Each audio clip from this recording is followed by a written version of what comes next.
Welcome to Energy Stew. This is Peter Roth, your host. And I'd like to ask you, how's your hope quotient? Are you in a lot of good hope? Or are you discouraged and don't feel like hope is the answer for you? And let's be hopeful that we can find the answer to hope. And to help us do that, we have a return guest who's always has wonderful insights for us, and it's great to talk with him. Ron Damico. Ron, welcome to Energy Stew. Welcome back to Energy Stew. Thank you very much for having me, Peter. I appreciate it. Sure. So hope is something maybe we can hold on to more than almost anything else in this age. So how do you feel about hope? Well, the interesting thing is hope is, at this particular point of where we are as humans, it is a necessary tool that works as a GPS to move us in the direction of becoming the full capacity of what we have the ability to be. Hope is that little locator that sits within space-time, within the constructs and the confines of our spirit essence. And it is that thing that if we allow ourselves to align with it, it is that continual reminder to keep going no matter what.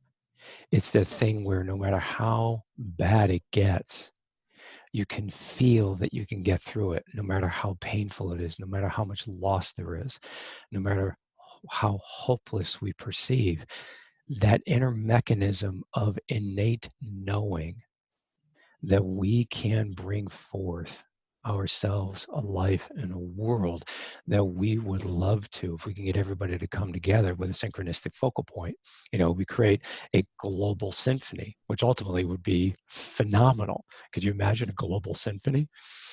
But it's that dynamic of just knowing that no matter what is going on, like what we see going on in the world right now, we have for the past probably 7-8 years, but the past 4+ years has been pretty intense.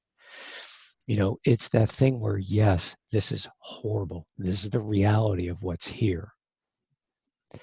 But there is something I know that I can get to, that we can get to.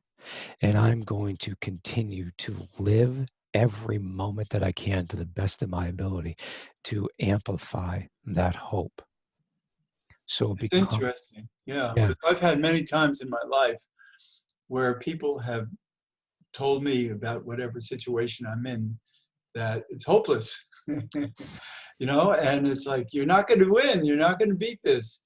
So change, do something else. And if it's something that I feel hopeful about, but have no idea why I'm being so discouraged, even though it looks grim, I never gave up on myself. And I've worked with many people who I've counseled over the years, who have come to me with they've said, I've used up all of my hope, I've used up all the possibilities, I don't see any way out. And somehow, this is the way of the universe, I believe. Magic happens. And I think that's really maybe a key to hold hope, is that we don't have any known answers at this moment, but it doesn't mean there's not an answer. So many times I've felt painted into a corner, sure. Either my life or to help the lives of others who are painted into a corner. And it's like, no, there's a window there, or there's a door there, and you just haven't found the right, you haven't looked in the right crevice yet to see how to open this door where the handle might be. There's some code here that automatically will come to you, and you'll open the door. But a lot of times it's things coming from the unknown that are magical. And it doesn't mean that we're always saved from harm completely. It just means that it's not as bad as it looks. And maybe there's that statement, nothing is ever as bad as it looks or as good as it looks. Well, as you talk about this, one of the things that I look at when I hear people explain these dynamics, we miss one important factor. We know when we say it's hopeless, the hopelessness or hopefulness is based on a specific orientation of outcome. All right, we're looking to establish something, attain something, become something, get someplace, whatever it may be. But what we miss, it's not the end point that we're focused on. It's, are we allowing ourselves to bring the best of who we are into every step of that process of getting to the realization of that moment, of that, our focal point? You know, those things that we want to attain aren't really the things we want to attain. Those things are our draw to become something internally, embody our spirit at a very high and refined level. It's not the attainment of the dynamic out there.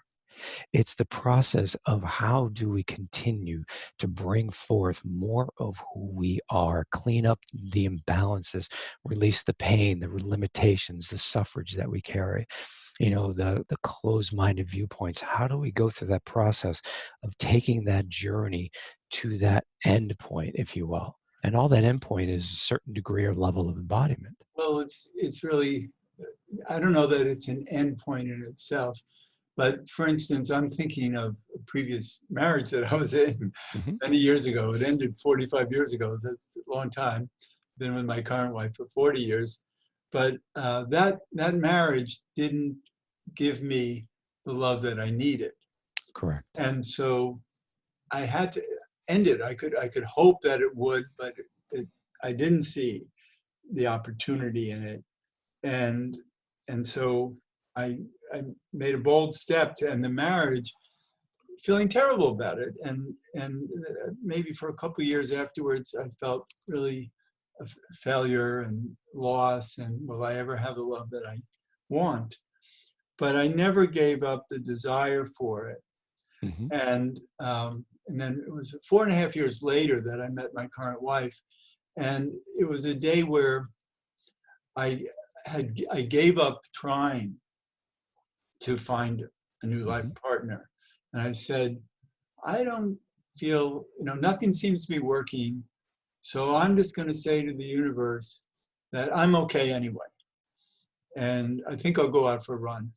Hmm. So I go out for a run, and within like 20 seconds of starting my run, this woman runs alongside me, and Hmm. we start talking, and we've been together now for 40 years. So um, that's the magic of the universe when we're holding that purpose that you talk about, when we really want to fulfill ourselves in ways that we don't know how it's going to work, but somehow magic happens. Right. Within what you're talking about, that's the very essence of this. You get to a point where you didn't give up. You allowed yourself to feel what you had been searching for, and you gave it to yourself. Once you began to feel complete within your own self level of love, it opened up the doorway for you to bring somebody in that could facilitate them offering you love, raising you up, you loving them, raising them up.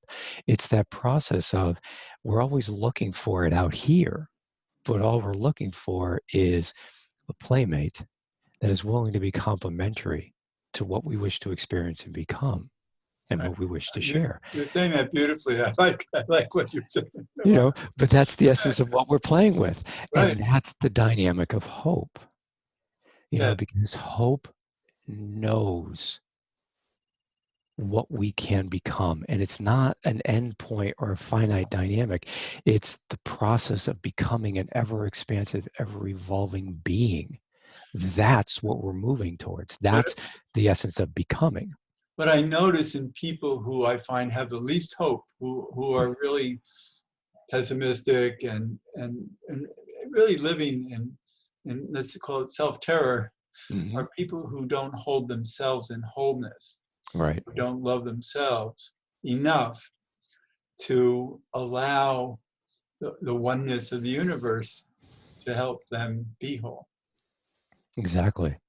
And as they allow themselves to realize that everything we engage in is an opportunity to remember the completeness that we carry, that we've embodied, that we've become, but also to see where the voids are that we can complete and clean up. Right. Because it's the recognition of, as I engage in something, well, this is very clearly who I am, but that is definitely not who I am. Because sometimes the only way that we get to know who we are is we have all of these wonderful ideas. This is what I am. That's great. But what about that? That's definitely not me. Now, knowing what is not you is also highly contributory to knowing who you are. Right. No, You know, it's so and important is to yeah, know your own proclivities yes, yeah, yeah, and follow your heart. And that's why we say to people, it's not really about following your mind so much, because the mind is quite mundane. hmm, But if we follow our hearts, which are more attached to our soul level, it guides us in ways that I think uh, we're more destined. yeah. It's interesting because if we would allow ourselves to see that the heart is more of a organizing center for the biological aspects of everything that we are, and then the awakened aspect, the spirit aspect of who we are, that's the merger point. That's where the dance of it all occurs. That's the location through which embodiment happens.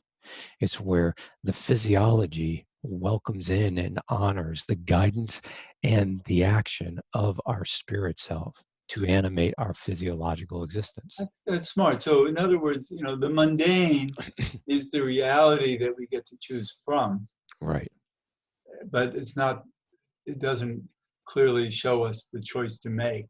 right. It shows that the reality shows us the outcome of the choices that we have engaged. Right. Because the thing is, people confuse reality with truth, and that's not the case. Truth is reality, but reality is not always a truth. We can say this is the reality. Yeah, it may be, but that isn't a functional abject truth because your reality is only situational, you know? And then you have these realities that no matter what is going on, they are as they are. And that is the truth. Well, I guess what it is that we have to understand that life is an illusion based on consciousness. And so it is our consciousness that's creating all of the third dimension. Yeah, And it's hard for people to imagine that. There's much more and more science about it, quantum physics, et cetera. sure. And so if we understand that it's all frequencies, it's all vibration, it's all Yep, code, yep, and we're the interpreters of that code, then we get to decide how to use it. right. And it takes a lot to see it at that level of our own consciousness being responsible for our reality. Exactly. And we get there through observing everything that is going on within and around us and just gaining clarity. This is not an accurate expression of what life is meant to be. You honor it. That may be the reality that a lot of people choose to live in, but then you need to search within for that higher truth and say, this is how I'm designed to live. So I can respect that that's there, but I must live this way within that reality, or what people would call the illusion. The illusion is I see it when people talk about it, it's that dynamic where it isn't actually the truth expressing itself through your life. That's the illusionary aspect. We make things up believing that they really are who we are. They're just projections of imbalanced perceptions about ourselves, life, and the like. Well, there are all these patterns that our society is in Yep.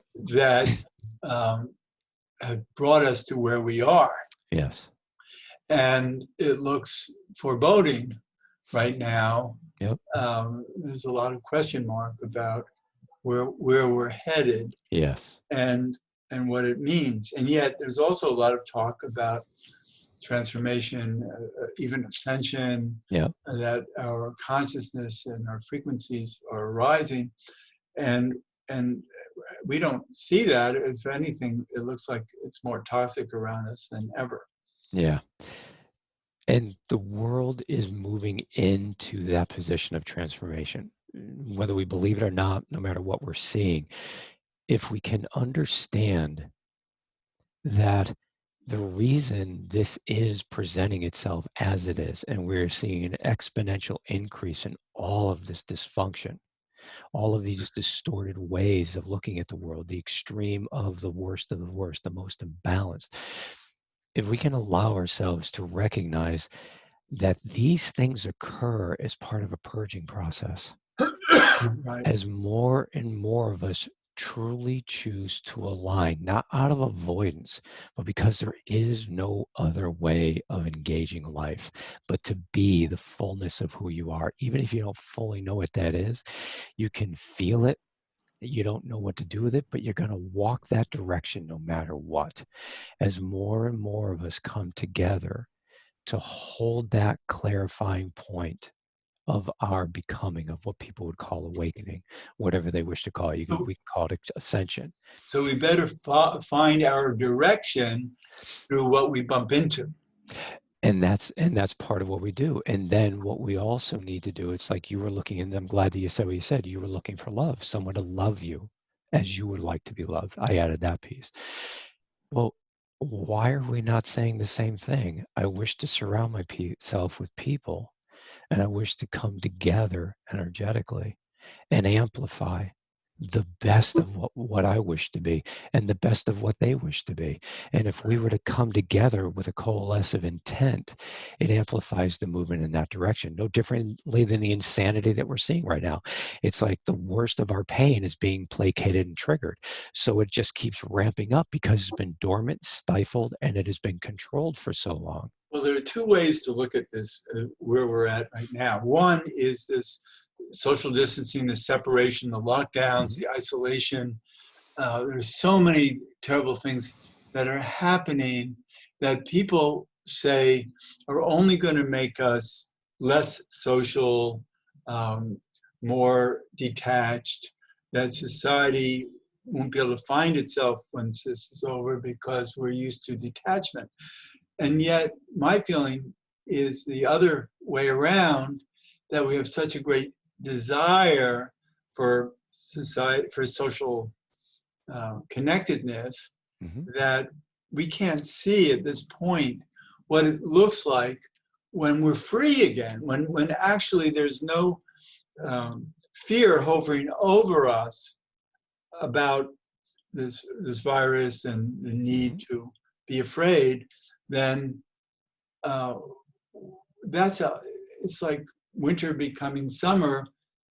When you're in the middle of winter, you can't imagine summer. When you're in the middle of summer, you can't imagine winter. So we're kind of like that, I think, right now, where once the thaw happens from this time we're in, we'll start realizing ourselves in ways that we need to, for that oneness to happen, and for us to advance, but in ways that we can't, it's harder to imagine right now. I'm going to take it, I'm going to pop it a little bit more wide open. This is showing us what we've been doing. The pandemic isn't doing anything to us. It's showing us the distance that we had created by forcing us to keep away from each other. It's not doing this. It's showing us what we have been constantly holding on to. Even when we connect, we rarely are intimate. Good idea. You know, the fact that we haven't been good enough. So we needed this to So actually renew ourselves in better ways. exactly, because this is providing us with an opportunity. We have all this amazing technology. Look at what we're doing on Zoom. It is a way. Yes, we are biologically wired for connectivity. There's no question about it, because the essence of what we are is a unified presence, all of us at a spirit level. So it has to transfer into the biology. Nature is an expression of it. We're part of nature. We're I'm going to say, the guardians of the dynamic. We're the ones that created the foundational framework of this existence in this platform. So within this, if we can recognize that we are showing us where we have lost sight of who we are. And we use these tools now before all the viral dynamics clear themselves up and find a better balance point. Let's get intimate right now. I may not be able to physically be with you, but I can tell you, I can love you just as much. My physiology would love a hug, a touch, close proximity. I would absolutely love it. But this is what I have. So let me use this technology in the way that brings me to you instead of something that pulls me away from myself and pulls away from intimacy with everything. Right. So it has been a good way to connect with others, and we just need to complete the picture of it being more in physical presence. Absolutely. And honor. And this is part of the process that people get a little stuck in. It's like, well, I want to be over here. That's great. But to get over there, you got to walk the road to get there. It's like, so if that means you have to walk through the woods and there are prickers around there are briar patches, then you figure out how to navigate it and get cut as little as possible. But you appreciate why it is you ended up in the briar patch to begin with. You find the gift of where you were not present, where you were present, why you made this choice, and how can you honor this life process of moving And through this so dynamic. there are opportunities from this that are giving us perspective. Absolutely. And yet I'm watching my granddaughter, 3.5, be locked down so much and not having the social interactions that she needs Yes. to find out how this briar patch works. Yep. And she doesn't know yet. And Yep. she's learning a little bit because she's not in the playground. There are other kids and there have been some bullies. And all of a sudden it's like, wow, I didn't know life had any of this. And, Exactly. and that's so the learning process of that is what we're learning right now in our own way. Very much. It's like I took my he's going to be 15-year-old son, my stepson, and from the time the pandemic started, he loved the idea of being home, but then he started getting itchy to be around his peers. Sure. But what I did was I worked with him to work on all of those weaknesses that he was carrying, all the places where he really felt the separation that had already been there. He just didn't notice them because the bodies were running around, but he chose to ignore everybody because of how he would get, hurt by people. Well, now he realizes how he kept the distance. I helped him work through what he needed to work through. So now that cleaned up. I'm telling you, he went to school and he wanted to do the in-person learning, so we let him do it. And I've got to tell you, the movement that happened in him was amazing. He Good. took all of the time, not just the pandemic, but 7 years of me, 6 years of me being actively in his life, and everything that I worked with him. He's also mildly autistic, and he activated all of it that day. And we looked at him when he came home, and it's like, oh my God, who are you? What happened? I'm not Well, let's kidding. hope that happens with all of us now But as it we but it open up. can. It can. That's the Yes, beauty of it. right. Because Yeah, when we do this, it's like your granddaughter, let her know that this is an opportunity. This is an amazing gift. Even at 3 years old, they're going to get it. sure.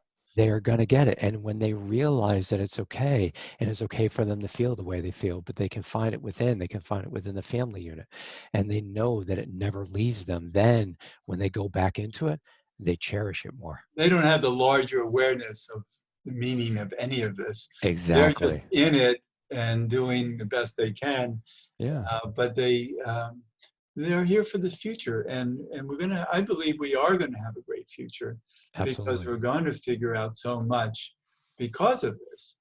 Yep, very much. This is providing us, all of this is providing us with an opportunity to gain a higher level of awareness of who we are.